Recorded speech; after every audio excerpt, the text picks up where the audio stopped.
Hello friends, I'm Kayla and this is an updated list of my favorite horror books. 2.5 years ago, dressed just like this, sitting right here, I did a video of my favorite horror books. There was about 35, and I really enjoyed how I organized that video based on the size and scope of the horror, from societal, global horror down to, neighborhoods, communities, families, and then horrors of the mind, psychological things. And rather than just doing a part 2, because I only have maybe 15 to 18 to add to that list, I thought I would just replay for you that video and then insert the updated books that I want to add in the correct sections. That video is still getting a good amount of views these days, and it doesn't really represent my current favorite horror. I have some new all-time favorites that I want to share, but I also did this thing where I added these coins or tokens to represent a lot of my favorite things in horror. And rather than like trying to re-explain all of the books and re-edit in all the tokens, you're just gonna see clips of the other video. Here are some things that are my favorites as far as tropes and ideas and things that you're gonna see pop up while I talk about the books. Mixed media, I love critiquing, referencing other media. Books within books is one of my favorite things. An 80s or 90s setting, something that has an extra layer of social commentary beyond like I said before, here's a scary thing, look at this scary thing. I like there to be layers and depth to a lot of what I'm reading, but not always. I love futuristic settings, maybe less so nowadays, but you will see some coins highlighting that. I love ambiguity. Cosmic horror really works for me, the sense of unknowing or unknowable danger. And I love an unexplained ending. So if somebody finishes a book and goes, that was really unsatisfying, I'll probably love it. And you'll see a little ambiguity coin representing that. I love hyphenated horror, literary horror, fantasy horror, social horror, and even now a little bit of romance horror. If you have anything to recommend to me in that vein, I would love to hear about it. Love a lot of books that other people would say are not horror. So I need to put that coin as something here, that if you're expecting something with a lot of jump scares or splatter punk, I'm not the girl for that. But I will add a little token for body horror, because that is something that exists in a lot of my favorites that I don't think I even really recognized. There are some weird, gross things regarding the body or metamorphosis that I'm into. Oh, I also love satire within horror, or just a certain self-awareness, a book that's poking fun at the genre or seems to know the pretension that it's adding to the book. I love that. So let's jump in the past and see the first couple things that I'm going to talk about. So starting with some large scope, all-encompassing kind of horror, we have Tender as the Flesh by Agustina Bastarrica, which is about this man. He works in a factory which slaughters people for human consumption. Animals have been deemed not safe to eat, so they're all engaging in cannibalism. So of course this has like the societal commentary I was talking about and the kind of futuristic setting, but also something that I like is, what I find most unsettling as a reader is when the characters themselves aren't recognizing what's unsettling. So there are kind of mundane activities to these characters going on, but to me as a reader, I'm like, how? This is not, what? And I think that brings up kind of two ways that I categorize horror personally. There's horror that is meant to be scary to the reader, where there are terrible things happening within the book and you are supposed to be unsettled. And then I find that a lot of the horror that I prefer is unsettling to the characters. So I'm not scared. I don't find myself being scared by horror books like ever. I'm not unsettled, but I can recognize that that is how they're feeling in this moment. Just the dehumanization of people is very unsettling, and all of the gore involved, very uncomfortable. As we transition from a pretty popular horror to a pretty unpopular horror, I should recognize that my horror tastes tend to lean unpopular, and also I can't explain them a lot of the time, like why they worked for me. So that brings us to The Cabin at the End of the World by Paul Tremblay, which is a kind of apocalyptic story.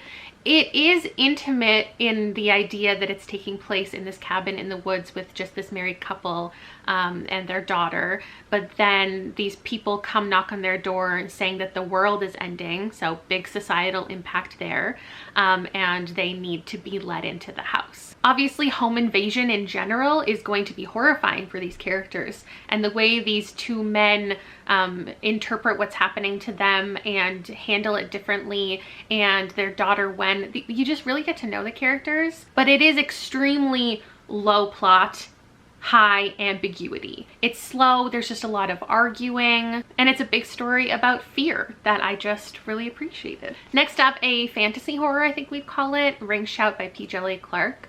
This is about the Ku Klux Klan being embodied by like literal demons and a bunch of black monster hunters who are taking them down. It packs a lot in this short novella. Extremely different from the last pick. This is high plot, low ambiguity. It has a lot to say. It says it very clearly. It's got a lot of commentary, obviously, on systemic racism and slavery, but then it's also just like body horror, lots of gore, and the combination of all those elements with the historical context and the revenge story, it just makes for a very interesting read. All right, it's my first opportunity to hop in 2.5 years later with an updated, something that fits into this larger scope, and that's Our Share of Night by Mariana Enriquez, translated by Megan McDowell. This is kind of an anomaly for my current taste in reading. I don't often love a generational story, something that's following multiple generations of a family. I also don't typically love road trips. I also don't typically love cults, if they especially exist in a large scale global impact type of way.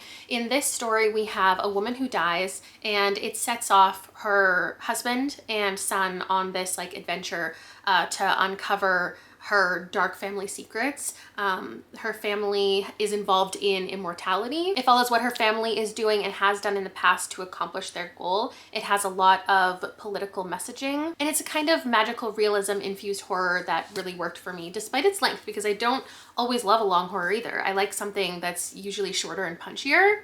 This one was for me. Next up, we've got Reprieve by James Hahn Matson. And this one is hard to categorize like throughout the chart that I'm creating here, because it is an intimate kind of setting. There's an escape room, there's a limited cast of characters, but the majority of it is social horror, and it's talking about society in general. So with social horror, we're often tackling themes of like capitalism, racism, sexuality, gender-based discrimination, the horrors that plague modern day society. With something like The Southern Book Club's Guide to Slaying Vampires, we have a vampire story with a lot of underlying themes. This one didn't quite make my list, but we have like sexism and toxic masculinity and racism discussed, but that's not the main plot. Meanwhile, with a book like Reprieve, the social horrors are the focus. And sure, there is some scary and suspenseful moments happening in this escape room. Basically, this group of people are working together and somebody gets murdered. But the bulk of the story is leading up to this moment, how all of these characters got to be here, the discrimination many of them have faced in different aspects of life, things that they've had to overcome, and just their lives before this event happened. This one is like the perfect embodiment of getting the coin of people saying this isn't horror, because it wasn't marketed in the right way. But I don't think you can deny that there are many horrific things happening to these characters throughout the book. The Reformatory by Tananarive Due has two types of horror going on. There's the horrors of racism, and this being set following a couple black siblings in the American South in the 50s. You have horrors of discrimination. It kicks off with a young boy being racially profiled. His punishment is being taken to this school for boys, which is where the introduction of the second element of horror is introduced. There are ghosts of former residents that are haunting the place. And it's a beautiful like family story in that his sister is spending so much time trying to get him out, trying to save his life. It's really character driven, while at the same time it's pretty hyper focused on abuse, mistreatment, and fear. It's a longer one, and at first when I read it I thought maybe it could lose 100 or 200 pages, but in hindsight, well, I gave it a 5 in the moment anyway, but I think it is a good representation like of how arduous the time it took for the goals to be accomplished within this story. Very effective, very well written, as Tananarive Due always is. Vampires of El Norte by Isabel Cañas is hard to place because it has a lot of historical context. It at its heart is like a gothic historical romance, but there is, you know, this idea of vampires and there is horror within it, but I know so many people would call this not horror. And because it's so focused on just this relationship between two people, I want to put it like further into the video, but I think it fits here because of all of the you know, class commentary, the war, these magical powers, and this looming threat of a society of vampires, though I would agree many people who say that it could use more vampires. It kicks off following these young friends. One of them gets attacked by a creature, and the other one thinks that they have lost their friend, and they go off in separate ways, the other thinking that they've been abandoned. And it's not until decades later that they realize the other person, you know, kind of loved them all along, and we follow their love story. But there is also this danger. There's these healing abilities. They go through various things, come apart, come together. The prose is beautiful. There's the perfect amount of angst. Loved it. Gradually getting into some smaller communities, let's talk about The Year of the Witching by Alexis Henderson. This is another fantasy horror, maybe like a fairy tale horror or folk horror. In this, we have a puritanical society and these dark woods that nobody's allowed to enter.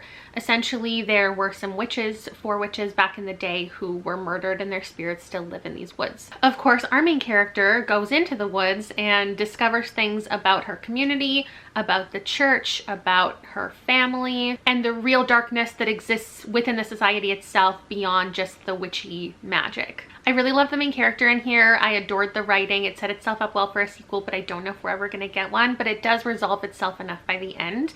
There's a lot of feminist rage at the forefront, and I just thought it was a good time with an equal amount of like eeriness and creepiness and magic. Follow Me to Ground by Sue Rainsford is another fantasy folk horror. It's a pretty short book with a really interesting premise. We have this character and her father who have a sort of magic, and people come to them and they open up their bodies and help what's going on inside. In some cases, they have to bury different bodies, and they just use all of this nature-based magic to heal people. The society as a whole, you know, needs them and wants their help, but also fears them. And the story kicks off when our main character meets a boy and has to make a lot of decisions for her life and what she wants to do. What direction is she going? What's her real purpose, and what she truly wants? This is definitely a more unsettling to the reader than to the characters type of book. It's strange, it's uncomfortable, and I think it's great. House of Hunger by Alexis Henderson, I'm gonna throw in here. It takes place in this kind of one manor, but there are implications that things could be existing larger. We're following a young woman who sees an opportunity to become a blood maid for a hedonistic court. When she arrives and she's learning about her duties, another blood maid goes missing, and she's trying to uncover this mystery while trying to keep herself safe and get into this opportunity and reap the benefits. There's a lot of things this book is talking about, like wealth disparity and consent and coercion. Alexis Henderson is one of my favorite writers as far as her actual prose. It's very lush, it's atmospheric, it exudes a certain claustrophobia, it's also sapphic, and there are just these messy relationship dynamics that have you feeling a lot of things, contending with your own emotions towards while reading. And I think Alexis Henderson is a really good author if you're going from like YA thriller horror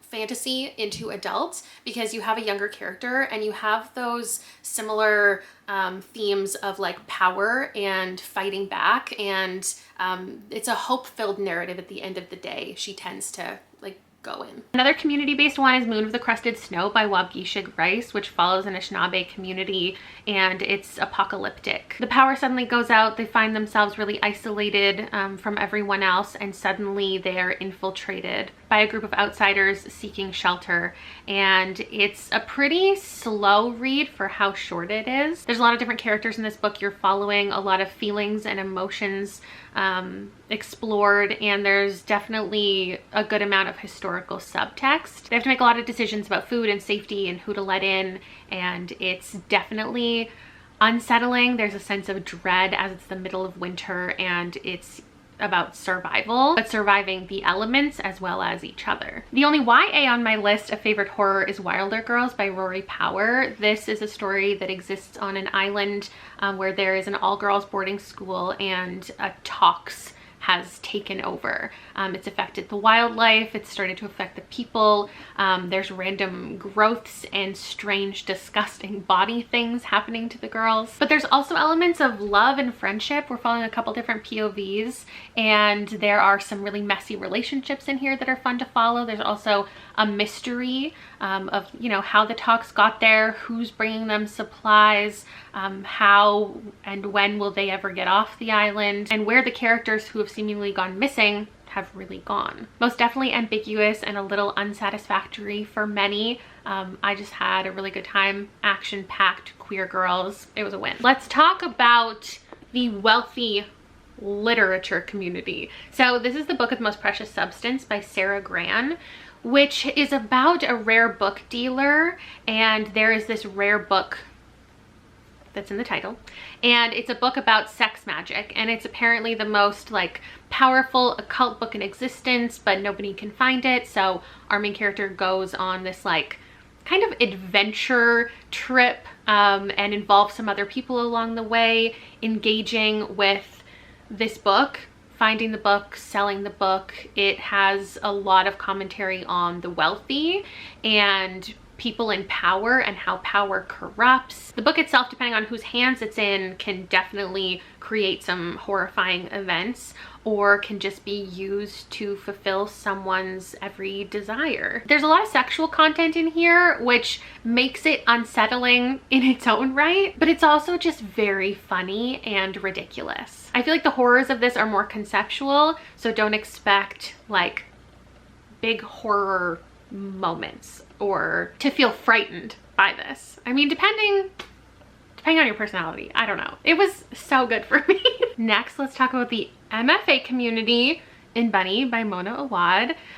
I was gonna say this is an all-time favorite horror, but like, aren't they all? That's the point. This is just pretty high up there though. The type of horror in here is like magic, it's conjuring, it's about rituals and creating creatures, let's say. We have a girl who is very uninterested in all of the girls who call each other Bunny in her MFA class, but then she gets sucked into their world. It is a book about like literature, writing, and kind of the power of imagination. It's got a lot of self-aware pretentiousness, and if you view it with a satirical lens, it's very fun, but also equally like gory and uncomfortable. Though it involves a community, you are so much in Jade's mind throughout the entirety of My Heart is a Chainsaw. There is a lake, very much the focus, a place called Camp Blood, there's a forest, there's lots of people involved, but you are reading the stream of conscious thoughts of Jade, who is obsessed with the slasher genre, constantly talks about horror movies, her love of horror movies, and one day she decides that it's happening in real life. There are murders that people aren't connecting the dots and seeing that there's a serial killer. There's people who can clearly stop the serial killer in her mind, but they're not fulfilling their role properly. Her role is clearly in the slasher, the person who nobody believes. It is one of the slowest burns, but the action and the horror, though I know some people will say this isn't horror, really takes off at the end, which is just the best payoff from somebody who's like already enjoying being in this mind, hearing about all of my favorite movies, and then I do get the truly horrifying stuff beyond the other horrifying stuff, like the trauma she's experienced and the gentrification happening on this indigenous land. Another Stephen Graham Jones has made the list. This is The Only Good Indians. It's following 4 Blackfeet men and them being confronted as adults with this like entity that has been stalking them on a mission of revenge, because back in the day they did something bad. There's conversations about like kind of betraying your culture, and they have to come face to face with their mistakes in the most horrifying way. It does not hold back with its gory scenes, with its true slasher energy, but it also has so much interesting conversation. I think you would say this is Stephen Graham Jones' most successful book as far as pace and what he wanted to accomplish with the story. I know so many people have enjoyed this, and there's a big like nature focus as well, and it's a good time. I think I Was a Teenage Slasher by Stephen Graham Jones fits best here because it does involve a town at large and the impact that one person had on it one summer in the 80s. This has a lower rating than I would have expected while I was reading it. I finished it thinking if you didn't love The Only Good Indians and the focus of it, this is what I would recommend you try next, because it is such a campy horror. It's so self-aware, and if you are a horror film nerd, like this is the one for us. But of course, because it is also filled with a lot of inner ramblings of a character, and it's somebody reflecting on their time, the summer of their teenagehood, I guess doesn't appeal to a lot of people, but I am obsessed with this. It's in my top 5 for sure. It's just such a unique take, and I could gush about it for hours. We have a character who is a reluctant slasher.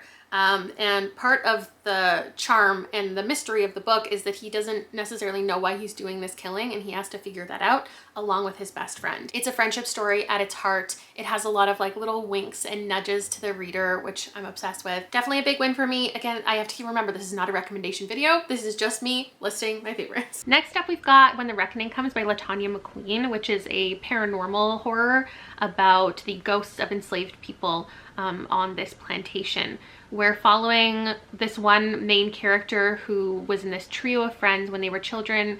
They went to this plantation and something horrible happened to them. And now as adults, the one like white character in their friendship is deciding to have a wedding on the plantation and doesn't understand why that would be bad for both her friends who are Black coming to a plantation in a celebratory fashion, and also bringing them back to the place where something horrible happened to them. A lot of things go down on this wedding weekend. A lot of histories are confronted.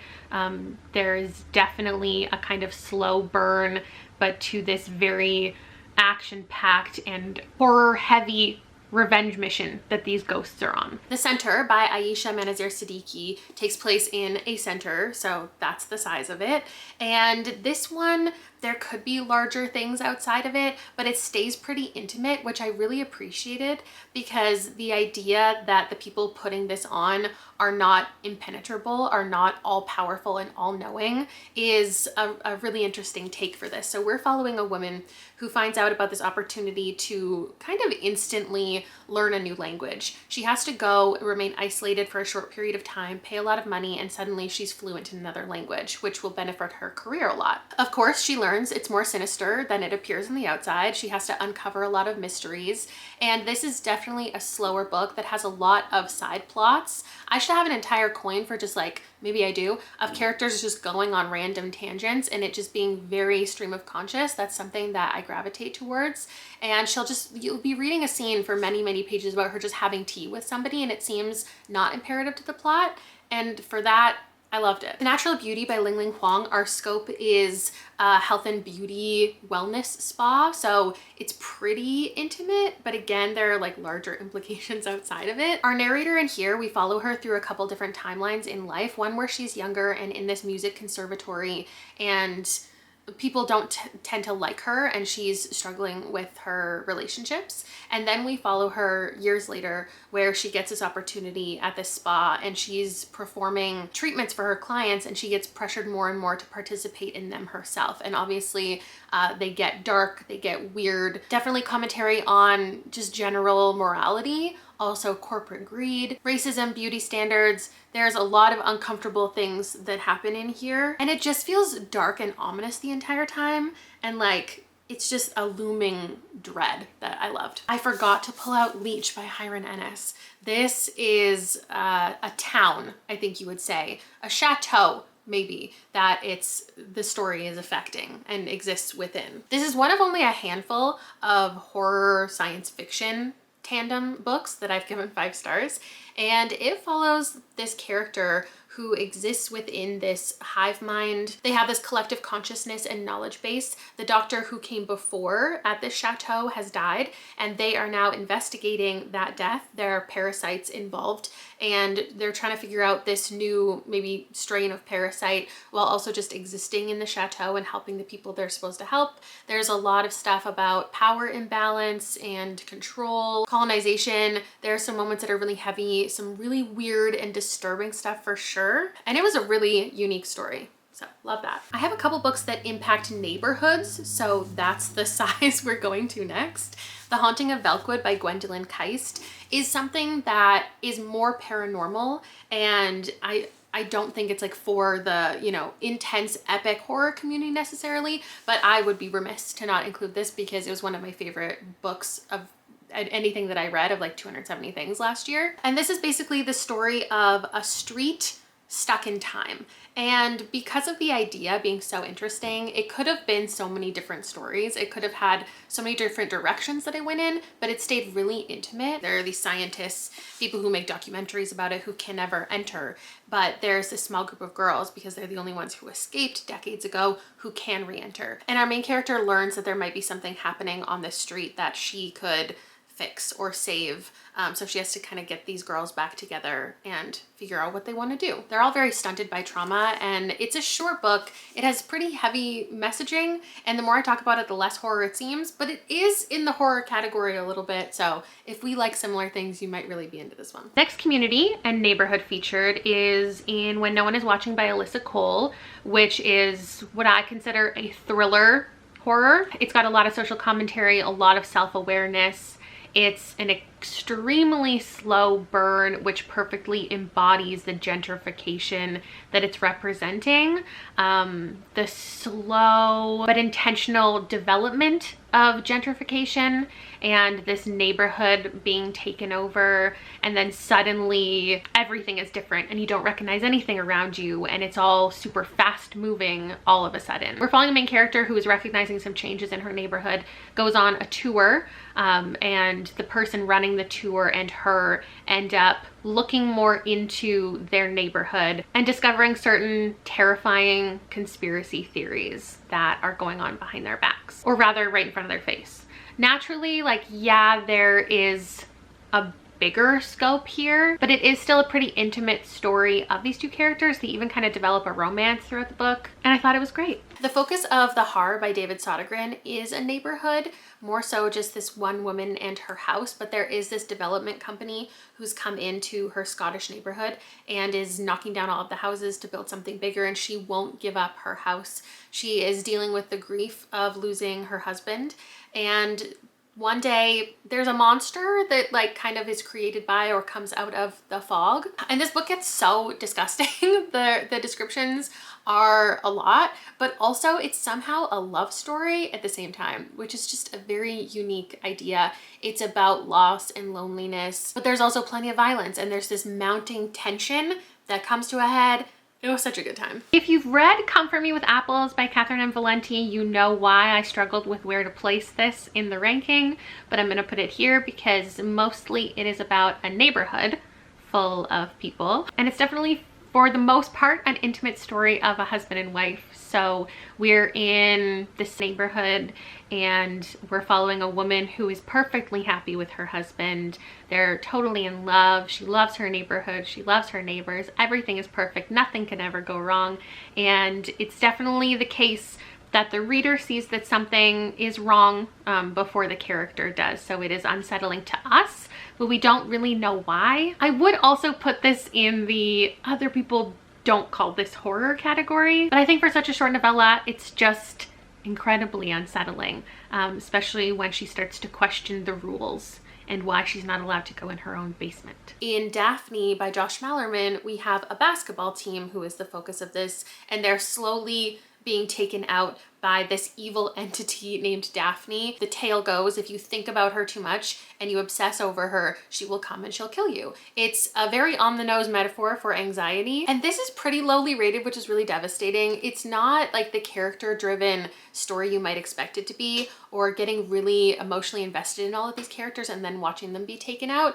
They are more characters that are acting as a vehicle to experience the horrific things. It's just one death after another, and a character who is just worried a lot and has a lot of anxiety, and you're stuck in her head. There are also no chapters. It's just running through this experience. I had such a good time with it, obviously, because it's in my favorites. Then we've got The Hollow Places by T. Kingfisher, which is kind of a community, but most of it takes place in like this museum. So this woman is moving to back to her small town, and her uncle has this museum of strange things, and there's a portal to another world. So I guess that makes the scope a little bit larger. This is a cozy cosmic horror is what I would call it. It has its eerie and creepy moments, and especially more creepy for the characters themselves and what they're dealing with.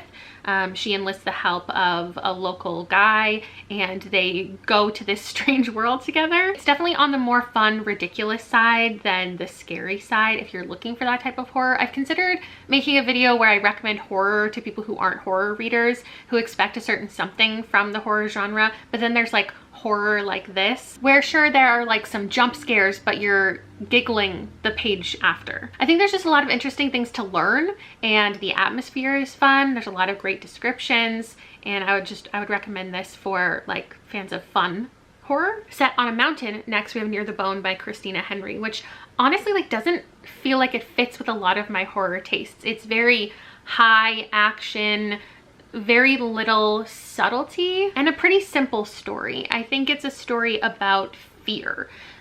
We have a woman who is in a house on this mountain, very isolated. She fears her husband. He fears her leaving the house.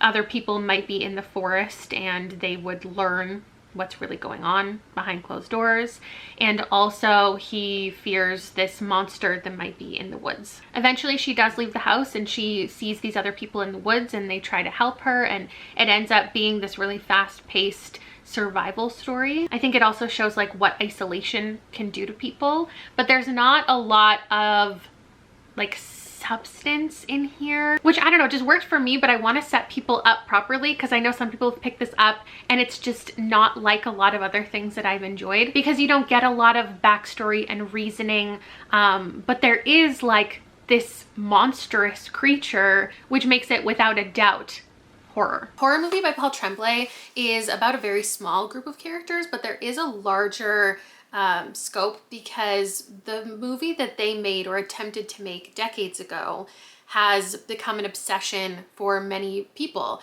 and they watch these little clips and there's all of these conspiracy theories. People are so intrigued by this little indie film that never really became anything, so much so that Hollywood wants to remake it and make it like a real film, and so they're casting all of these people, they're putting it together. So you're reading about that, but you're also reading the script of the original and little brief moments of the filming process back in the day. We're following one main character, and he is the only surviving member decades later.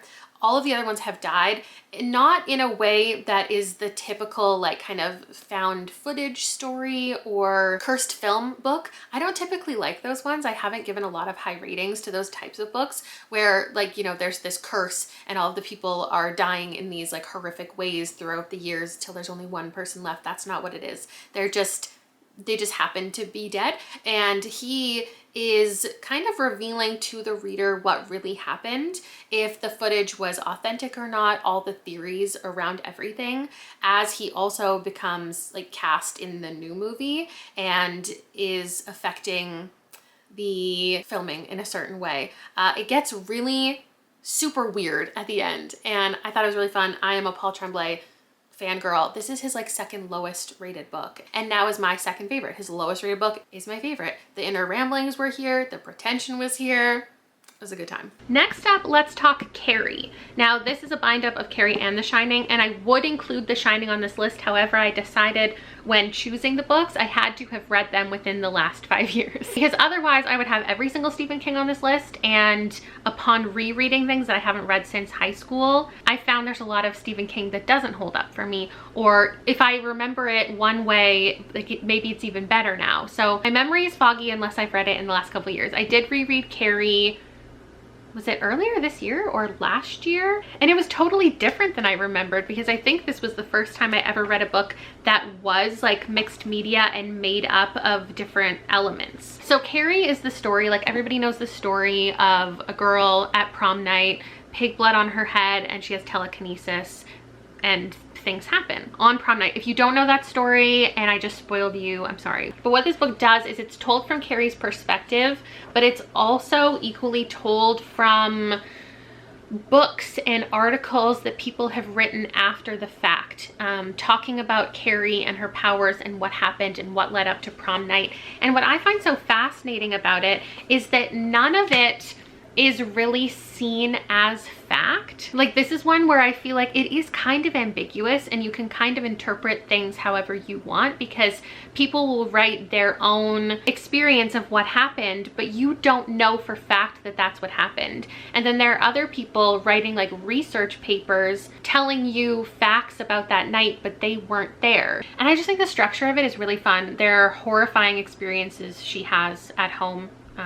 And there's a lot of bullying that she encounters at school. It's objectively horror because of all those things beyond just like what she does on prom night. Getting into house specific horror, things that take place in a pretty isolated setting, I have We Used to Live Here by Marcus Clearwer, which shouldn't be surprising that it's on my latest list because this was kind of a book community darling last year. I'm so glad it worked out for me.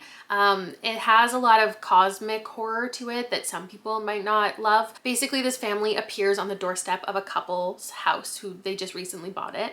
And the family, as implied by the title, has a history with the house. They want to come inside and then they can't leave or won't leave. It's not the home intrusion vibe that the pitch might imply. It's more that the house is messing with people. It's messing with your memories. Maybe it's changing. I will call this House of Leaves light. People's mindset is really the focus, and it's a fever dream of sorts. And this is one of the only horror books that has actually unsettled me. Like, I felt really creeped out by certain things that were happening. So big success there. But next I'll move into my 2.5 years ago gush over House of Leaves because I just mentioned it. I actually would say people would say this isn't horror, because I think when you tell people that it's this labyrinth of a horror book about a haunted house that's bigger on the inside than the outside, people go in with certain expectations that it's going to be scary, chilling, like a true haunted house story. And I don't feel like that's what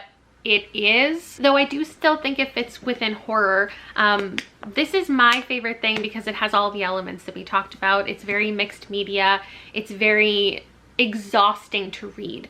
And that is what makes it self-aware, because I think it's intentionally a labyrinth to read.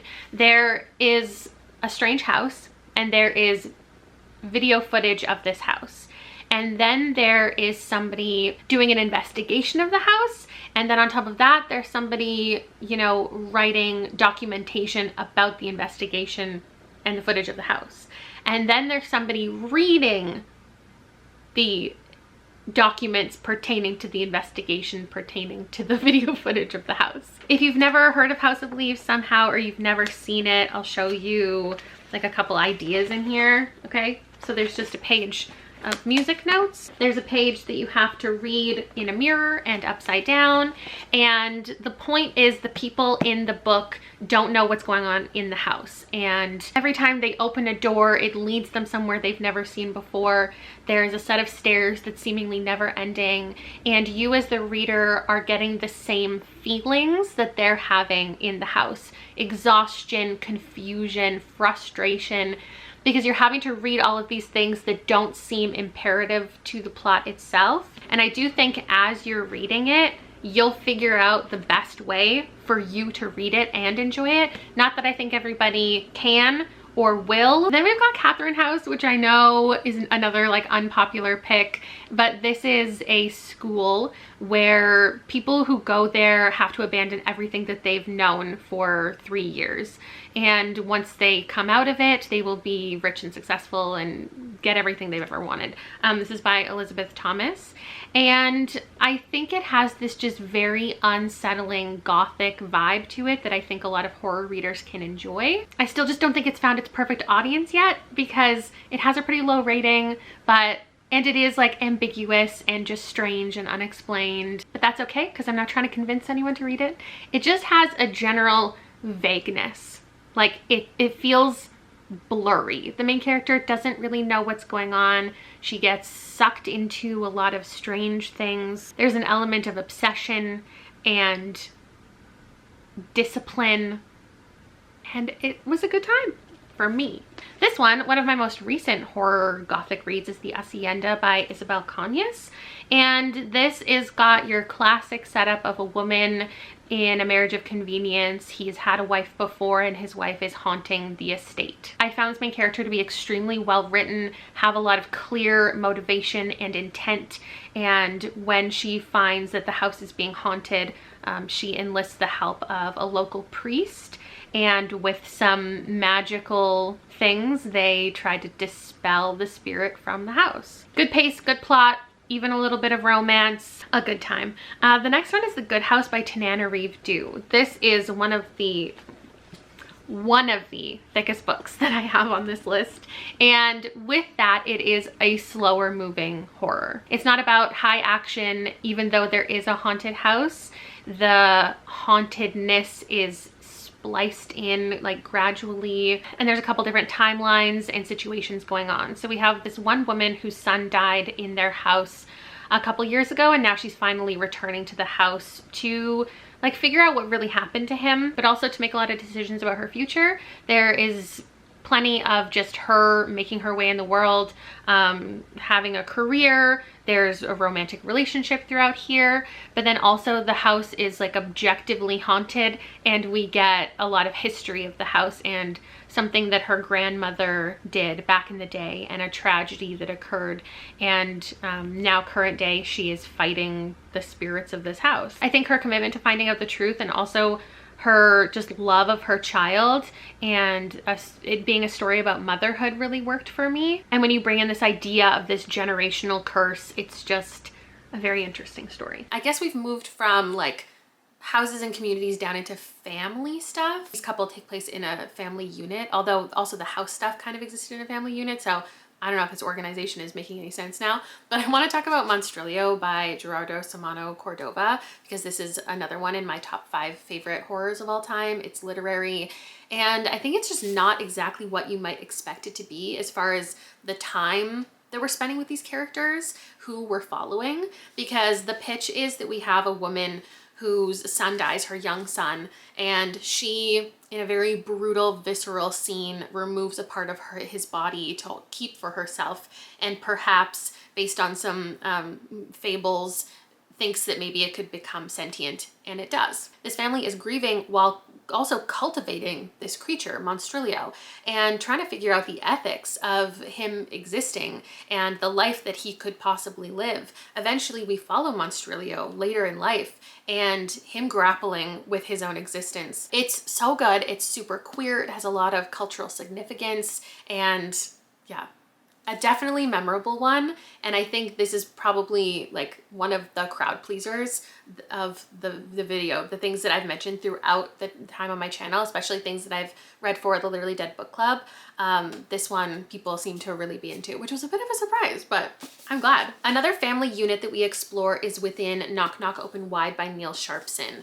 This is a strange and confusing story. We're getting an audiobook of it soon. By the time you're watching this, depending on when that is, it might already be out, and I can't wait to listen to it. We initially have 2 different timelines, and then the book gets more layered and chaotic from there. But in one, we have this woman who is driving down a road one night and she sees something horrific. It was such an incredible opener, and then it goes into so many different things and gets so much slower, but that night of horror that she witnesses is so good. And then we're following in another timeline these 2 women who meet at school and they begin a relationship, and it's just their dynamics, but it's also them dealing with their family drama and family traumas. There's a lot of Irish folklore infused in here, and there's also this children's TV show where there's like a creature in a box that you never see and people remember it differently. It's so hard to pitch this book. It is a very confusing experience to wade through all the different things that are inserted. It's hard to just pin it down to like one trope or one idea, but just know it's very tense. It's very strange. A lot of things get explained, but it still feels like you don't really understand what any of it meant. And that's the kind of book that I love. A House at the Bottom of a Lake by Josh Malerman. Very short cosmic horror novella where this couple is going on a date and they see a house underwater and they become obsessed with it. So it's this kind of psychological story very claustrophobic, where they continually dive under and try to explore the house. This is one of the first times I shared a really unpopular opinion, and I feel like since this I've read a lot of other cosmic horror and other people have read a lot of cosmic horror, and so I know that there is a community for this, though when I originally read it, like, everyone was saying that was the least satisfying thing I've ever read. I keep saying I want to reread this, and maybe this is the year. So if a week from now I take back my rating, like, who knows, anything could happen. I'm sorry, I guess. This is This Thing Between Us by Gus Marino. This has another slow burn. We're following this man who's grieving from the loss of his wife, and his wife's death is gaining a lot of media attention, and people are capitalizing on what happened to her. So he goes to the middle of nowhere to escape that, but he's followed by just a general haunting. There is something following him. It's a kind of grief manifestation story, if you ask me. And in this house, it's not that the house itself is haunted in the middle of nowhere, but it's that he is haunted. This one has kind of a unique writing style too. It's written in letters to his wife, so there are memories shared and thoughts and feelings explored, but you never really get her as a character. So I understand why this doesn't work for some people, but it was in my favorites list last year, I think. My Best Friend's Exorcism by Grady Hendrix. This is a possession story. This is about some best friends in the 80s. They go swimming. One of them comes out acting a little bit weird, and her friends decide that she's possessed and they need to help her. It's very campy and fun and self-aware, and it really is a story about friendship and the lengths that you will go to save your friend. I guess let's talk about another possession story that I have, Goddess of Filth by V. Castro, because this is again about a couple of friends. I think initially there are 5 friends who get together to do a seance. After that, one of them is acting weird. A lot of people don't believe her. She goes and gets the help of like an exorcist. He's very questionable. It's also very strongly about friendship and feminism. This girl is questioning everyone who's trying to help her friend, and she feels like she knows what her friend needs and she'll do whatever it takes to get her the help. There's also a lot of conversations about living as a young Mexican woman in America. There's a lot of interesting commentary. I just found it, like, for how short it is, a pretty great exorcism friendship story. Another friendship story that we're just gonna put it up right now, not horror, don't care, it's in here. It's The Pallbearers Club by Paul Tremblay. It's a book about books and an author. We have this man who's writing a memoir about his experience as a teenager, and not scary to the reader, but you can recognize how these events are scary to him. There are just weird things happening anytime his friend is around, and he starts to think that she is a supernatural entity. And you're reading it as his memoir, and as his friend has left commentary throughout it, like scratching things out, adding entire pages of her thoughts and her critiques on both his writing and his memory, because she's like, you're reading too much into this, like, I don't know how you remember this conversation going down this way, that never happened, this never happened. But there are a lot of things that he deemed weird and questionable as their friendship developed, and I think it's just a really well done book, even though it doesn't necessarily fit into the genre that people expect it to. Next up, we've got Tinfoil Butterfly by Rachel Eve Moulton, which also was in my favorites of the year. This is a kind of psychological cosmic horror. It's about trauma, it's about facing your past, it's about remembering things, and it's about saving each other. So we have an unlikely duo in a young woman who is running away from this guy she just hitchhiked with, got into his van. The book kicks off with her just like running away from him, and she encounters this little boy wearing a tinfoil mask, and they both kind of have secrets and have dark pasts, and they're on this survival run together, trying to escape whatever evil is after them. It's really just a book full of dread. Like, the entire time I was super uneasy, but I didn't know why. I just felt this dread. And I think by the end it just has some really beautiful things to say, and it's fascinating, all of the conversations that it brings to light. Then I've got Dowry of Blood, A Dowry of Blood by S.T. Gibson, which is again written in like letters to someone. It's Dracula. This, I guess you'd call it fantasy horror. It was in the horror category at Goodreads Choice Awards last year, which is why I initially read it. We're following a woman who was saved from the brink of death and she starts to discover that her husband is not everything she expected him to be. He is bringing other people into their marriage. He is just progressively being an awful person, and there's a really bold and candid conversation about abuse and abusive relationships in here. Again, it's a short one, has a really good message while being horrific. Then we've got Sorrowland by River Solomon, which is another fantasy horror, body horror. I think I've said that word too many times now in this video.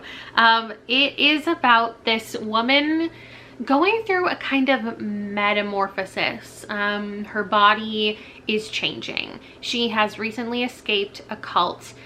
She has her children with her, and she's just trying to exist in the real world, but she is being hunted. There's a lot of relevant themes in here regarding police brutality and suffering, medical experimentation, and the word that I think I would use for this is just distressing.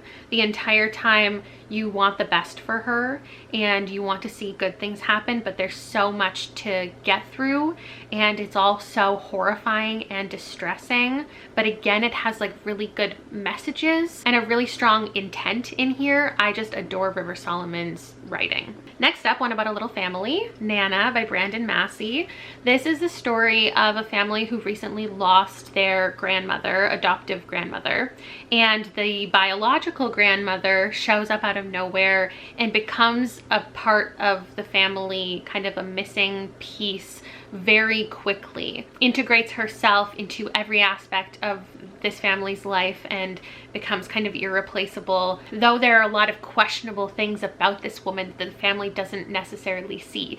And it feels like there's kind of a veil over them, like she has this weird power over them that they can't recognize, that she is getting more youthful, and she has different like sexual exploits throughout the book that are so uncomfortable and wrong. And also the mother in the family is aging and getting ill. It's another kind of slow burn horror, not in that no horror happens for a long time and then suddenly it's horrific. It's more so, it's just small little uneasy things happening the entire time before anybody really recognizes it enough to do something about it. Definitely horrifying for the family, uneasy for the reader, and it's got some good reveals at the end. Our Wives Under the Sea by Julia Armfield is about a couple. It's one of the most intimate stories and the lowest plot stories. It is literary horror, and we're following a married couple. One of them went on a deep sea mission and came back changed. The other woman wants to support her and love her and try to understand her, but she's very closed off. They're trying to figure out what life looks like now, if they can continue on with the life that they were living before. It's slow, it's sad. You only get a little glimpse into the deep sea mission, but while you're there, it is a very short book in general. It's claustrophobic and there are a lot of things left unanswered, and it's really not scary, but you can see how scary it is for these people to not know what's really going on. It was pretty emotional to read, and I was uneasy and felt another like sense of dread the entire time. Then we've got The Family in the Between by Tananarive Due. We're mainly following this man who was saved from drowning as a child and now as an adult feels like death is following him. So there's the horror there, and then there's also real life horrors. His wife is the first Black judge in their area, and she's getting a lot of racist hate mail, and the family is just being followed by bad people and then also bad feelings, because the man, he doesn't really know what's reality and what's a dream. So he does a lot of things and says a lot of things that seem out of character, and there's just this sense of evil like haunting the family as a whole, but mainly it is his experience. I absolutely love books where characters are losing their sense of reality, whether it's like mental health or an evil entity. So this was an interesting read. Speaking of losing your sense of reality, I've got Come Closer by Sarah Gran, which is very much just in this one woman's head as she is experiencing what she thinks is possession. Sarah Gran's writing is just very like tongue-in-cheek and silly almost. Like there are quizzes this woman is taking throughout the book where she's like, am I possessed by a demon? She has to keep retaking the test, and every time she's filling out more of the bubbles as she's losing her grip on reality more and more. She's basically just, it's pretty short, so she suddenly starts doing things very out of character for her, having outbursts, smoking, and she's suddenly plagued with these intrusive thoughts that she thinks is a demon telling her to commit horrible acts. I think that in itself, and the psychological torment of not knowing if you're losing your mind, is just a terrifying thought. So I had a good time with this one. With Chlorine by Jade Song, it is tagged as horror, and I think it is horrific in a lot of ways, but it also is just more of a dark coming of age story, but I had to include it. I really need more stories revolving around water because I love them, between this and Our Wives Under the Sea. I think one of my tokens one day, I would love to have a little water related one because I haven't read enough, but I think that I could love so many of them. Any recommendations? Would love to hear it. This is a story of a teenage girl on a swim team, and she is struggling with a lot of things in life, and she is pretty certain that she's a mermaid and is dedicated to becoming a mermaid at any cost. The body horror is real. There's plenty of uncomfortable discussions about like relationships, and there's like a lot of pressure that she feels from various people in her life. Being a competitive swimmer, it does have this hazy quality that you're kind of a feeling of descending into madness, the character and the writing. Catherine House-esque for sure. It's a little strange, dark, weird. Love it. Okay, then I've got We Spread by Ian Reid, which is definitely a literary horror. You might not even want to put it in the horror category, but it just depends on how you interpret things and how you feel reading about certain topics. I think it definitely reads horrifying, but it also is a kind of psychological suspense. You follow an older woman who is living alone and is at a point where it's been recommended to her that she go somewhere where someone can assist with her care. And she begins to believe at this place that they are doing experiments on her, that she is unsafe. And it's just such an interesting idea because you get to decide as the reader while you're experiencing this if you want to believe her or if you want to believe she's just losing her memories. And it could be either throughout the reading experience. Either they're taking her memories from her or she is experiencing old age. So is it paranoia? Is it an experiment? That's what she is wondering. That's what we are wondering. So the scope feels very small because it's in her mind. We are in this woman's mind. It is exhausting. It's frightening, but also, again, there could be a larger conspiracy going on, and that is the interesting part about getting to read this and uncovering everything. The word hypnotic is used in a lot of these blurbs, and I think that's definitely a good way to phrase it. So that is now over 50 of my favorite horror books. I have a stack of other things to mention. There are plenty of novellas and short horror that I've liked. Pocket Knife Kitty by Shannon Riley, Night of the Mannequins by Stephen Graham Jones, Rest Stop by Nat Cassidy, Ein Hollow by Tim McGregor if you're looking for something Frankenstein-y, and Gothic, Elegy for the Undead by Matthew Vesely, which is zombies, but it's more just like a queer love story. I have some darker fiction that I almost included, but I don't know if most people would call them horror, but Ripe by Sarah Rose Etter and Brat by Gabriel Smith. Loved these ones. Oh, also another short one that was really good, Green Fuse Burning by Tiffany Morris. And then these were 4 stars, but they have an impact on me. They've left one that makes me want to mention them. And that's Mayfly by CJ Lead and The Handyman Method by Nick Cutter and Andrew F. Sullivan. This is so campy, and I don't think enough people appreciate that. So that's that for today. Thank you so much for watching and rewatching. Maybe in 2.5 more years, if I find a whole bunch of brand new favorites that I need to talk to you about, I'll do another updated version. In the meantime, I post videos twice a week. If you want to hang out and read all across genres with me, subscribe, like this video. I don't know. I'll see you later. Bye.